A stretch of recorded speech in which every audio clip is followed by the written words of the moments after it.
Hello to all. नमस्ते। और कैसे हो आप लोग। आपका स्वागत है मेरे चैनल पे गरिमास केयर एंड शेयर, जहाँ पे हम हेल्थ से रिलेटेड प्रॉब्लम्स और उनके सॉल्यूशंस को डिस्कस करते हैं। और आज का जो टॉपिक है वो है प्रेगनेंसी से रिलेटेड। सो प्रेगनेंसी का जो डूज़ एंड डोंट्स वाला पार्ट मैंने आपसे पहले शेयर किया था, उस टॉपिक के बाद से मुझे काफ़ी इंक्वायरीज़ आई थी। कुछ जो फीमेल्स थी जो प्रेग्नेंट है ऑलरेडी, उन लोगों ने काफ़ी बार पूछा कि ऐसे कौन से फूड आइटम्स है या फ्रूट्स है जिसे उन्हें प्रेगनेंसी के टाइम पे नहीं खाने चाहिए, और ऐसी कौन सी चीज़ें हैं जो उनकी हेल्थ के लिए हज़ार्डस हो सकती है। सो आज इस टॉपिक में मैं उन्हीं प्रोडक्ट्स के बारे में आपको बताने वाली हूँ, उन्हीं फूड आइटम्स के बारे में बताने वाली हूँ जो प्रेगनेंसी के टाइम पे बिल्कुल अवॉइड करना है, जो कि आपके हेल्थ को काफ़ी नुकसान पहुँचा सकते हैं। सो चलिए शुरू करते हैं।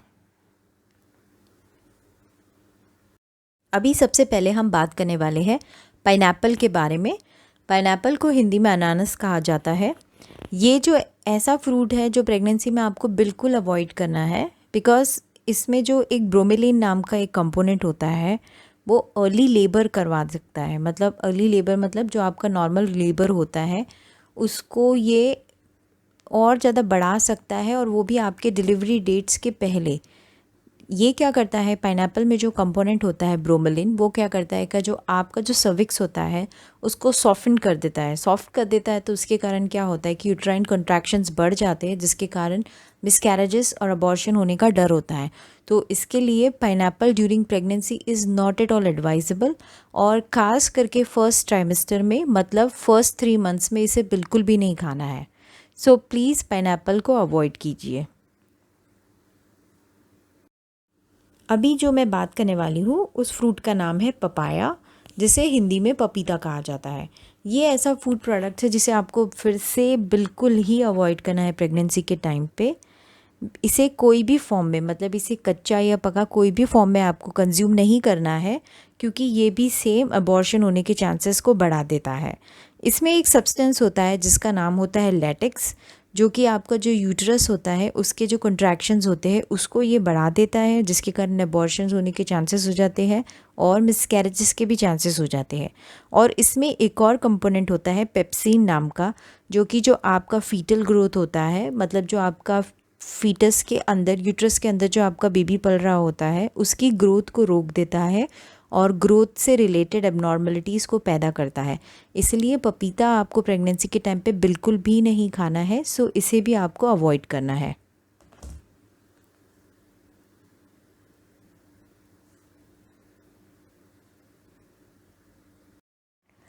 फ़िश जो होती है वो नॉर्मली बहुत ज़्यादा हेल्पफुल होती है हर कंडीशंस में, लेकिन प्रेगनेंसी के टाइम पे आपको फ़िश बिल्कुल भी नहीं खाना है। ख़ास करके ऐसी फ़िश जिसमें मर्क्यूरी होता है। मर्क्यूरी जो होता है वो बहुत ज़्यादा ही टॉक्सिक एलिमेंट होता है। टॉक्सिक मतलब वो आपकी हेल्थ के लिए प्रेगनेंसी के टाइम पे बहुत ज़्यादा ख़तरनाक होता है। इसका एक और कारण है कि जो मछलियाँ होती है, जो फ़िशेज़ होती है, वो अलग अलग तरीके के पानी में ग्रो करती है। सो हो सकता है कि अगर वो पानी पोल्यूटेड है तो उसकी फ़िश भी पोल्यूटेड वाली रहती है और उसमें टॉक्सिक सब्सटेंसेस रहते हैं। अगर उसमें मर्क्यूरी है तो वो और ज़्यादा टॉक्सिक हो जाती है, जो आपकी हेल्थ के लिए नुकसानदायक साबित हो सकती है। इससे क्या होता है, जो मर्क्यूरी होता है वो आपके बेबी के जो नर्वस सिस्टम होता है, मतलब जो दिमाग होता है, इम्यूनिटी वाला सिस्टम होता है, उसको ये कमज़ोर कर देता है और किडनी पे भी इसका असर होता है। दूसरा है कि हाई टॉक्सिक जो फ़िशेज़ होती है उससे बच्चों में जो डेवलपमेंटल डिले हो की प्रॉब्लम सामने आती है। डेवलपमेंटल डिले मतलब जो एक नॉर्मल डेवलपमेंट होता है बच्चे का अकॉर्डिंगली मंथ बाय मंथ, वो पीछे चला जाता है, वो देरी से होता है, जिसे डेवलपमेंटल डिले बोलते हैं। सपोज़ फॉर एग्ज़ाम्पल, जैसे आपका बच्चा, सपोजिंग ही नॉर्मल जो बच्चे होते हैं वो 10 to 11 मंथ्स में वॉकिंग शुरू कर देते हैं, लेकिन हो सकता है कि आपका बच्चा काफ़ी लेट वॉक कर रहा हो और आप सोच रहे हो कि ये नॉर्मल है। लेकिन ये एग्ज़ाम्पल मैंने आपको बताया है, लेकिन ऐसे काफ़ी केसेस होते हैं जिसमें बच्चों में डेवलपमेंटल डिले होने शुरू हो जाते हैं। फिर जो फ़िशेस इंडिया में पाई जाती है, ख़ास करके शार्क और ट्यूना फ़िश जो होती है, उसमें मर्क्यूरी की मात्रा बहुत ज़्यादा होती है। सो इन फ़िशेस को आपको अवॉइड करना है। और जो दूसरी फ़िशेस होती है जिनमें मर्क्यूरी का कंटेंट कम होता है, वो हेल्दी होती है, उसे आप खा सकते हो, उसमें कोई इशू नहीं है। अब हम बात करने वाले हैं जो कच्चा हुआ खाना होता है, जो कच्चा खाना रहता है और कम पका हुआ खाना जो होता है उस वाले खाने को प्रेगनेंसी के टाइम पे अवॉइड करना है, बिकॉज़ उसके भी बहुत ज़्यादा रीज़न्स हैं कि कच्चे फूड में बहुत सारे बैक्टीरियाज़ की ग्रोथ होना शुरू हो जाती है, बहुत सारे वायरसेस, बैक्टीरिया, पैरासाइट्स की ग्रोथ होने लग जाती है, जो कि आपकी बॉडी के लिए बहुत ज़्यादा हार्मफुल हो सकते हैं। मेन प्रॉब्लम ये है कि अगर आपको प्रेगनेंसी में डायरिया हो सकता है, सीवियर डायरिया का बहुत बड़ा नुकसान होता है आपके होने वाले बच्चे पे भी, क्योंकि जो यूट्राइन फ्लूइड होता है वो कम हो जाता है और बच्चे की उस पे हार्ट रेट और उसकी सारी ग्रोथ पे भी, डेवलपमेंट पे उसके प्रॉब्लम्स आना शुरू हो जाती है। सो इसलिए अगर आप इस टाइप के जो अनकुक्ड फूड होते हैं, जैसे पोच्ड एग होता है, स्क्रैम्बल्ड एग होता है, कच्चा मीट होता है, अच्छे पूरी तरीके से अगर आपने नहीं पकाया है, अच्छे से वॉश नहीं किया, सो ये सारी चीज़ें आपकी हेल्थ पे बहुत ज़्यादा असर कर सकते हैं। डायरिया सबसे मेन कॉमन एक कॉज़ होता है। अगर बहुत ज़्यादा डायरिया हो जाता है और अगर फ्लूइड लॉस होने लग जाता है, वाटर लॉस होने लग जाता है, तो इसके कारण सीवियर डिहाइड्रेशन होता है। डिहाइड्रेशन भी अपने आप में एक बहुत बड़ा कॉम्प्लिकेशंस होते हैं प्रेगनेंसी में, जो कि जिसे मैनेज करना भी बहुत डिफ़िकल्ट होता है। इसके लिए हो सके तो इन सब चीज़ों को आपने अवॉइड करना चाहिए।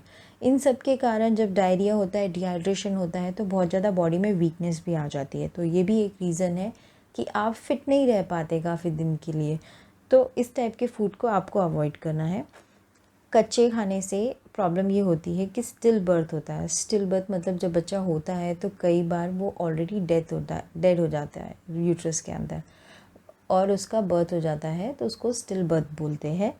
फिर जो डेवलपमेंटल डिलेज़ हो जाता है, जो मैंने आपको पहले बताया है, और जो बॉडी में जो फीटस होता है उसमें डेवलपमेंट इश्यूज़ भी होने शुरू हो जाते हैं न्यूबॉर्न बेबी में, और उसमें बहुत ज़्यादा ब्रेन से रिलेटेड कॉम्प्लिकेशंस आ जाते हैं, ब्रेन से रिलेटेड प्रॉब्लम्स शुरू हो जाने लग जाते हैं, और हो सकता है कि प्रीमेच्योर बर्थ भी हो जाए, मतलब बच्चा टाइमिंग से पहले हो जाए, मतलब 7 मंथ्स में भी हो सकता है।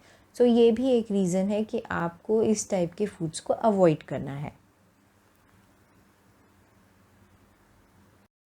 अब ये तो ऐसी चीज़ है जो कि बहुत ज़्यादा डिफ़िकल्ट है, मुझे लगता है लोगों को कम खाने के लिए, क्योंकि हाँ, हम इंडियन लोग बहुत ज़्यादा स्ट्रीट फूड्स को खाते हैं, लेकिन प्रेगनेंसी के टाइम पे स्ट्रीट फूड्स बहुत ज़्यादा एडवाइजेबल नहीं है, बिकॉज़ एक तो वो बहुत ज़्यादा ऑयली होता है, स्पाइसी होता है। तो ऑलरेडी जब आप प्रेग्नेंट रहते हो तो आपको एसिडिटी का प्रॉब्लम होता है, हार्टबर्न का प्रॉब्लम होता है, जलन होता है आपको सीने में। तो ये सारे कॉम्प्लिकेशंस ऑलरेडी रहते हैं। अगर आप उसमें स्पाइसी और हाई सॉल्ट कंटेंट का खाना खाते हैं तो वो डेफ़िनेटली आपको नुकसान करेगा। जो फ्राइड स्नैक्स होते हैं, जो फ्राइड चिप्स होते हैं, ये सारी चीज़ें होती हैं, जैसे समोसाज होते हैं, इन सब में क्या होता है कि हाई अमाउंट ऑफ ऑयल रहता है, हाई अमाउंट ऑफ स्पाइसेस रहता है, तो जो बहुत ज़्यादा आपके बॉडी के लिए नुकसान कर देते हैं।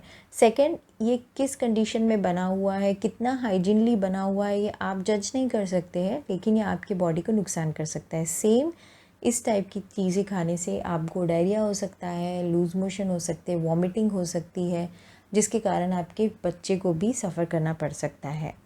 सो हो सके तो इसको प्लीज़ कम से कम मात्रा में खाएं, और अगर आपको चाहिए तो आप होम कुक्ड बना लीजिए सारी चीज़ें, वो आपके लिए एटलीस्ट हेल्दी रहेगी। टी और कॉफ़ी, तो टी और कॉफ़ी तो मैक्सिमम हम लोग डेली पीते ही हैं, लेकिन इसका मतलब ये नहीं है कि आपको बिल्कुल भी नहीं पीना है, एक लिमिट तक होना है। जैसे सपोजिंगली अगर आप 1 से 2 या 3 कप पीते हैं पूरे दिन में कॉफ़ी या टी, तो वो ठीक है, लेकिन अगर आप उससे ज़्यादा करते हैं, आप बहुत ज़्यादा आपको आदत है अगर टी और कॉफ़ी पीने के लिए, तो वो आपकी बॉडी को नुकसान पहुंचा सकते हैं। इसमें क्या होता है कि जो कैफ़ीन होता है उसमें डायूरेटिक्स होता है। डायूरेटिक्स मतलब जो कि रिस्पॉन्सिबल होते हैं हमारे बॉडी के जो फ्लूइड्स होते हैं उसको बाहर निकालने के लिए। तो अगर इसमें बहुत ज़्यादा डायूरेटिक्स होते हैं, तो जिसमें आपका जो वाटर और फ्लूइड्स होता है, अगर ये उसको बाहर निकाल देगा तो अगेन आपको सीवियर प्रॉब्लम शुरू हो जाएंगे। सो इसलिए कैफ़ीन बहुत ज़्यादा एडवाइजेबल नहीं है प्रेगनेंसी के टाइम पे। और कुछ जो हमारे बॉडी में इंपॉर्टेंट न्यूट्रिएंट्स होते हैं, जैसे कि कैल्शियम, वो फ्लश्ड आउट हो जाता है इसके एक्सेसिव यूज़ में। सो प्लीज़ आप ट्राई करें कि आप इसका जो इंटेक है उसे कम कर दें, क्वांटिटी कम कर दें, हाफ़ कप पीना शुरू कर दें, बट एटलीस्ट ट्राई करो कि इसको थोड़ा कम करो। एक्सेसिव लेना बिल्कुल भी एडवाइजेबल नहीं है। सो प्लीज़ इसकी भी एक हैबिट डालिए। कि इसे आप हो सके तो इसे अवॉइड करें। अब हम बात करने वाले हैं अजीनोमोटो की। तो अजीनोमोटो जो होता है वो हमारे इंडियन क्यूज़ीन में सबसे ज़्यादा जो चाइनीज़ फूड होता है, और ख़ास करके जो स्ट्रीट साइड में या होटल्स में हम लोग चाइनीज़ फूड खाते हैं, उसमें maximum amount of Ajinomoto uses होती है।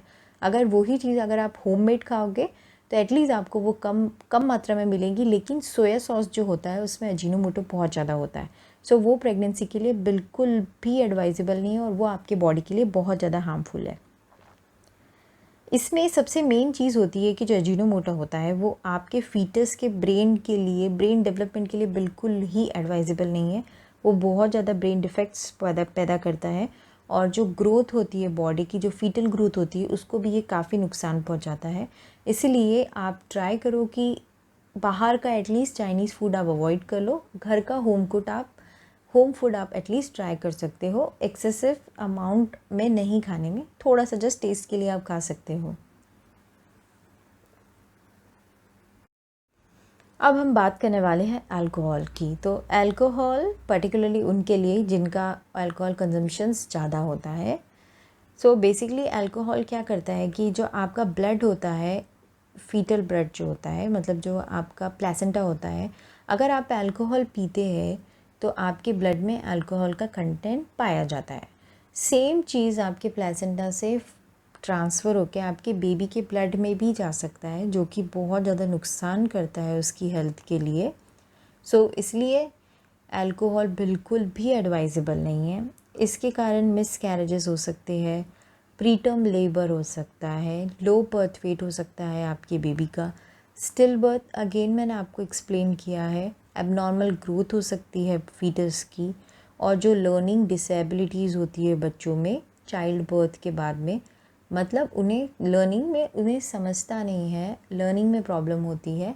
ये बहुत इजीली रेक्टिफाई नहीं हो पाती है, लेकिन धीरे धीरे उसके ये कॉम्प्लिकेशंस होते हैं। अगर आप अल्कोहलिक है तो please full on cut down कीजिए अल्कोहल पे, और any other type of substances पे आपको कंट्रोल रखना बहुत ज़्यादा ज़रूरी है when you are expecting.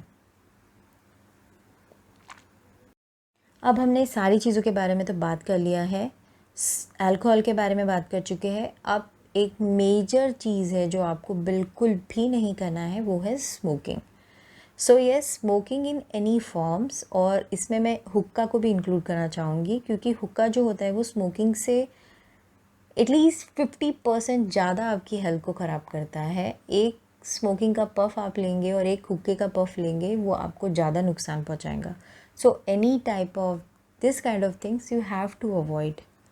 Smoking क्या करता है कि जो इसमें जो निकोटिन होता है, और जो कार्बन मोनोऑक्साइड होता है, और जो टार होता है, वो आपकी हेल्थ के लिए बहुत ज़्यादा नुकसान करता है, आपके फीटल ग्रोथ के लिए भी बहुत ज़्यादा नुकसान करता है। बेसिकली ये क्या करता है कि जो प्रेगनेंसी रिलेटेड कॉम्प्लिकेशंस होते हैं उसे ये बढ़ा देता है। सो अगर आप कंटिन्यू करते रहेंगे तो आपको आपकी जो प्रेगनेंसी रहेंगी वो कॉम्प्लिकेटेड रहेंगी, और आपको काफ़ी कॉम्प्लिकेशंस का सामना करना पड़ेगा। इसका सबसे बड़ा एक कॉम्प्लिकेशन होता है कि इसमें मिसकैरेजेस होने के चांसेस बहुत ज़्यादा है, स्पेसिफिकली फर्स्ट मंथ में, मतलब फर्स्ट 3 मंथ जो होता है फर्स्ट ट्राइमेस्टर का, उसमें बहुत ज़्यादा मिसकैरेजेस के चांसेस हाई हो जाते हैं। अगेन ये स्टिल बर्थ का कॉज कर सकता है, प्रॉब्लम्स आ सकता है प्लेसेंटा में, और फीटल डेवलपमेंट स्लो हो सकती है या रुक भी सकती है। It is very harmful actually.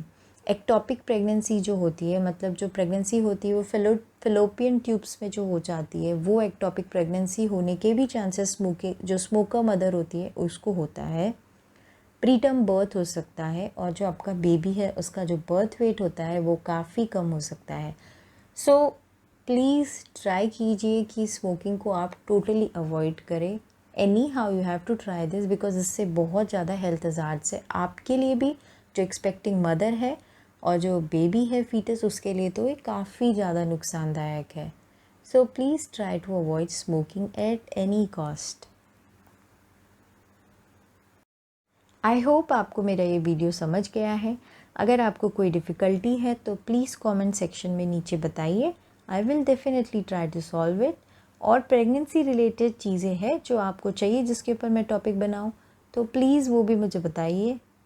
और लाइक कीजिए वीडियो को, शेयर कीजिए, सब्सक्राइब कीजिए और कमेंट करके बताइए कि आपको मेरा ये वीडियो कैसा लगा है। That's it from my side. Thank you so much and please subscribe to my channel. अगर आपको मेरे वीडियोस पसंद आते हैं please subscribe to my channel and press the bell icon, ताकि सारी नोटिफिकेशंस आपको सबसे पहले मिल जाए।